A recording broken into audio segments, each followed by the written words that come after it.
Being too good can kill you physically. This is what we are discussing in today's video. Welcome to Atman. I am Ananya and I discuss what I read in the week every week here on my channel.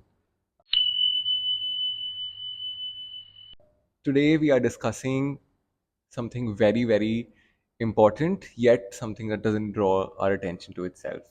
And I'm going to start with something very basic and then I'm going to draw the connection to the title to its video that how your goodness is actually killing you, and that too physically. So let's start. First, let's understand that attachment and authenticity are two very, very embedded traits in human nature, and they're there from a time of a birth. So let's understand how we develop attachment. How we develop attachment is that when a human baby is born, it is so dependent that it has no option but to be attached to its caregivers, right? Because he's so dependent on them physically, emotionally, everything. And it comes as a reflex. The attachment is a reflex because babies are dependent. Now, what happens is that it gets ingrained into our system so deep that well into adulthood, we are driven by our attachments, which is good because forming loving and deep relationships is a human need. But when kids are raised in a parental environment where parents are putting conditions on the child, for example, kids are often, subjected to statements like angry children don't deserve to be loved, or you will only deserve love because so and so, right? So if the kid has that kind of parent, they are not able to detach themselves from that kind of narrative. So when they grow up also, they take that with them well into adulthood. So they're always looking for conditions in other people, like telling themselves that I will be loved if so and so happens. Now, what is the actual repercussion of this? The actual repercussion of this is that you learn to ignore your own needs, your own expression of emotion, and trying to be there for everybody else. And that is how you and your system gets wronged. You're doing wrong to yourself because you're constantly ignoring yourself, your own needs, your own emotions. You're not letting anger out, you're not letting resentment out, you're not expressing your needs. So that is what is happening just because attachment is there and that condition has been ingrained well into your system. Now let's understand authenticity. Authenticity is the power to understand your gut, your instinct, and then follow that.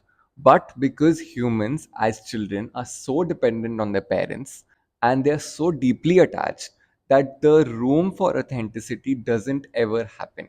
Like you're never ever able to express yourself as an authentic person because you are so scared of letting go of that attachment. So, what happens is that when you go into your adulthood, you have never ever learned to be authentic, and that becomes your normal. Keeping everybody else or keeping everybody's emotions or circumstances around you above your own needs and your own expression of emotion becomes the new normal. And it is very, very harming to you in the long run, mentally, emotionally, and physically. So, let's understand how that happens. Now, what happens is that when you're constantly suppressing your emotions, your nervous system gets triggered. And when your nervous system is triggered, then your nervous system is constantly sending signals in your body because it is triggered. And these triggered, disturbed nervous system is sending signals which cause inflammation. It is called as neurogenic inflammation. This inflammation will cause all kinds of autoimmune disorders. What do we know by autoimmune disorders? This is like cancer, flare ups, digestion is disturbed, temporary paralysis. All of these conditions are called autoimmune diseases, and there are much, much more. In the recent past, autoimmune disorders have tripled what they used to be.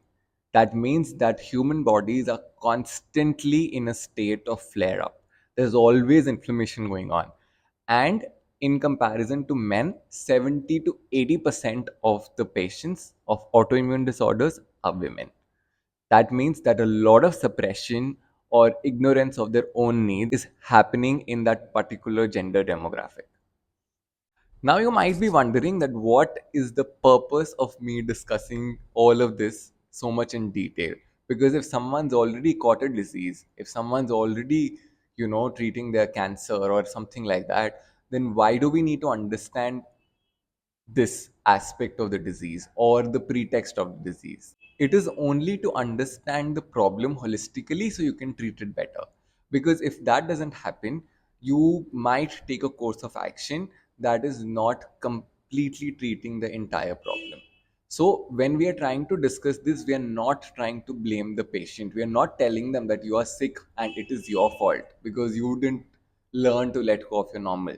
What we are trying to say is that we have to look at the disease or the problem as a reminder, as a process, as a repercussion of something deeper that has come up, and now we need to deal with it and heal ourselves completely, holistically. We are not supposed to go on this certain kind of war with the disease. It doesn't exist outside of us, it exists very well within us. And if we want to deal with it, if we want to treat it better, what we have to do is we have to understand it and then approach it in a way that deals with its physical aspects and the mental aspects. And the final takeaway for this video would be that, a reminder that most of our tensions and all our concerns come from a place when we force ourselves to be something that we are actually not.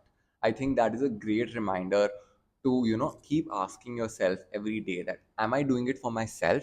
Or even if I'm doing it for somebody, am I sure that, I am not doing at the cost of my own well-being? If this video was of some value to you, please hit subscribe. I discuss whatever I've read in the week every week on my channel. And my name is Ananya, and this is Atman. See you next week.